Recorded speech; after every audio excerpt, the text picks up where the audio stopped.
2025 జనవరి నెల 1వ తారీఖు నుంచి 30వ తారీఖు వరకు 5వ రాశి సింహరాశి యొక్క ఫలితాలు చెప్పుకుందాం. సింహస్యాధిపతి సూర్య. సింహరాశి ఎట్లాంటిదో ముందుగా తెలియపరచాలి, తెలుసుకోవాలి. ఒక్కొక్క రాశికి ఒక్కొక్క గ్రహం, ఒక్కొక్క దేవుడు కూడా అధిపతి అవుతాడు. మరి సింహరాశికి సూర్యుడు అధిపతి. సూర్యుడు దోషం పోవాలంటే ఈశ్వరుడికి పూజ చేయాలి, ఈశ్వరాభిషేకం పూజ చేసుకోవాలి. అట్లాగే కర్కాటక రాశికి చంద్రుడు అధిపతి. కర్కాటక రాశి దోషం ఉంటే అమ్మవారి పూజించాలి. ఇట్లా మరి మిథున రాశి ఉంది, మిథున రాశికి బుధుడు అధిపతి. బుధుడు అధిపతి అయితే విష్ణుమూర్తి పూజించాలి. ప్రతి వాళ్ళు ఏం చేస్తున్నారు, నాకు ఈ గ్రహం బాగాలేదు కాబట్టి ఆ గ్రహం పూజ చేయించుకుంటానంటాడు. ఆ గ్రహంతో పాటు ఏ దేవుణ్ణి పూజించాలి, ఏ దేవుణ్ణి పూజిస్తే నీకు మంచి ఫలితం వస్తుంది అనేది ఒకటి ఉంది.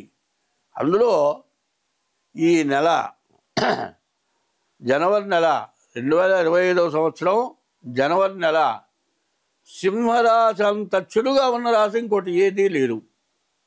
పూర్తిగా ఈ సింహరాశి వల్ల బాగా నష్ట కష్టాలు ఎక్కువగా ఉన్నాయి.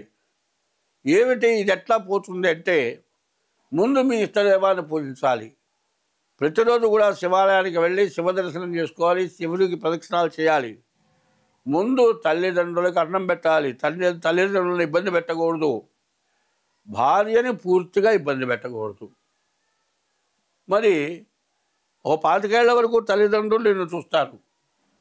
25 సంవత్సరాల నుంచి మిగతా నువ్వు బతుకున్నంతకాలం నీ భార్య నిన్ను చూస్తుంది కాబట్టి నీ భార్యను జాగ్రత్తగా చూసుకోవాలి.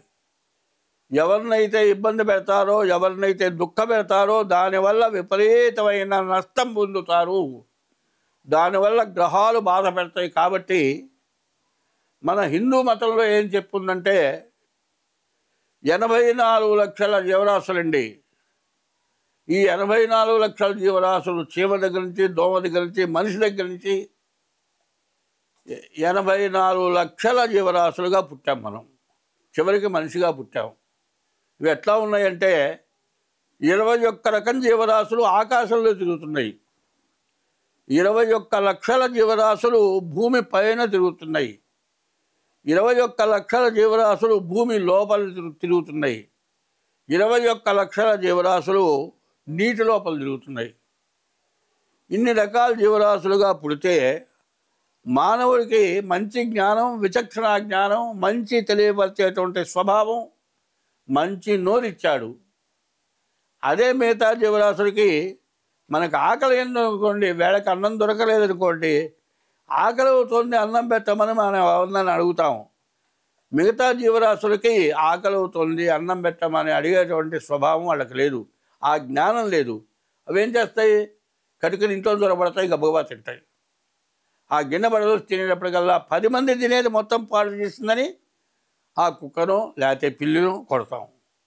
అదే మనిషి అయితే ఆకలి అడిగితే వాడికి అంత అన్నం పెడితే మిగతా వాళ్ళందరికీ అన్నం ఉంటుంది. అటువంటి నోరు లేని జీవరాశులను ఇబ్బంది పెట్టకూడదు. ఏదైనా ఒక జీవరాశి వచ్చి నుంచుంది అంటే దానికి ఏదో అవసరం వచ్చింది, దానికి ఏదైనా పెట్టి చూడాలి.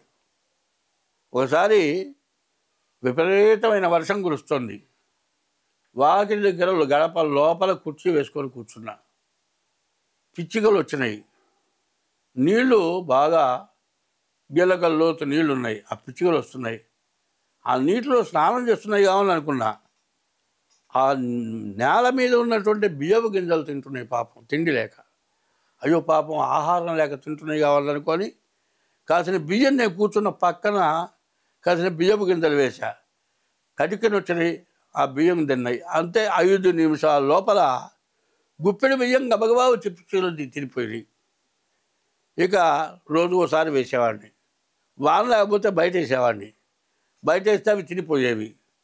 ఓ రోజు ఆ పిచ్చుకలకి బియ్యం వేయటం మర్చిపోయినా, వచ్చి నా భుజాన వాలింది, గుర్తుపట్ల. ఇంకో 2 పిచ్చుకలు వచ్చి భుజాన వాలిని. దీనికి ఆకలి ఇంది కావాలి, నేను పెట్టా కదా, మళ్ళీ నన్ను అడగటానికి వచ్చి నా భుజాలు వాళ్ళని, వీటికి నోరు లేని జీవరాశులు కదా అని వాటికి బియ్యం వేశా. అట్లాగే మనకు గ్రహస్థితి బాగున్నప్పుడు నోరు లేని జీవరాశులకి ఆహారం పెట్టండి. అట్లాగే చీమలకి ఆహారం పెట్టండి. అది పిపీలిగా సమారాధన అంటారు. చీమలకు పెట్టిన ఆహారం తీసుకెళ్ళి అవి దాచిపెట్టుకుంటాయి. మనం ఒక మనిషిగా అన్నం పెడితే ఆ పూటకే మనం కాసిన బియ్యపు రవ్వ, పంచదార ఇట్లాంటివి తీసుకెళ్ళి చీమల పుట్టల దగ్గరికి వెళ్తే వేస్తే అవి తీసుకెళ్ళి దాచిపెట్టుకొని వర్షాకాలం మొత్తం ఆహారం తింటాయి అవి. కాబట్టి మనకు చెడు టైంలో చెడును మంచిగా మార్చుకోవాలి అంటే చాలా మంచి మార్గాలు ఉన్నాయి. తల్లిదండ్రులకు అన్నం పెడతాం, భార్యని ప్రేమగా చూడటం, తోడబుట్టిన చెల్లెల్ని ఎప్పుడు కూడా మన ఇంటికి పిలుచుకొని వాళ్ళని గౌరవించడం, నోరు లేని జీవరాశులకు ఆహారం పెట్టడం, తర్వాత నీ శక్తి కొద్దీ దేవుణ్ణి పూజించడం, ఇవి చేస్తే వీటన్నిటిని మించి మీ జాతకం చూపించుకుంటే మీకు అన్ని విధాలా మేలు జరుగుతుంది. కాబట్టి మీరు ఈ చెప్పింది అర్థం చేసుకొని మీ డేట్ ఆఫ్ బర్త్ ద్వారా కానీ హస్త సాముద్రిక ద్వారా కానీ మీ జాతకం చూపించుకోండి. దాని పరిహారాలు కూడా మేము చేయిస్తాం. కాబట్టి ఇది పాటించండి. స్వస్తి.